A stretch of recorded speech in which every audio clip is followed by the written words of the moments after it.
Itinuro sa Fire Square Roadshow ng Bureau of Fire Protection ang iba't ibang fire prevention activities. Bukod sa kumpleto sa mga aparato, nagkaroon din ng live demo. Nakatutok si Bam Alegre.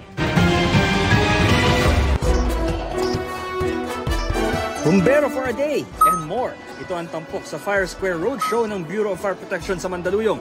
Kumpleto mula sa mga uniforme, safety gear at mga aparato. May live demo ng rappelling na pwedeng subukan tulad ng mga anak ni Fire Officer 2 Jomer Bendal. Pagpunta namin, gusto na nila agad subukan yung mga activity kasi sa bahay kasi tinuturuan ko rin sila kasi bilang bumbero. Enjoy, nakakaingat. May replika rito ng poste ng kuryente para ipakita sa mga dumadalo rito yung iba't ibang mga konsepto ng safety pagdating sa kuryente. Ipinakita rin ang iba't ibang kasanayan para sa fire prevention, pati sa first aid. May mga mascot pa. Pagkakataon na rin ang pagtitipong ito para paigtingin ng Department of Interior and Local Government ang health awareness ng bawat bumbero sa kanilang hanay.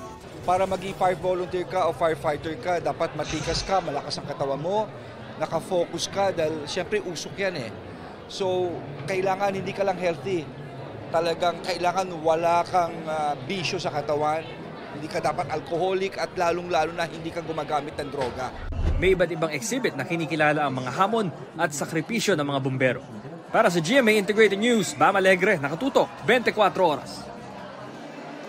Mga kapuso, patuloy na tumutok sa mga balita. Mag-subscribe sa GMA Integrated News sa YouTube.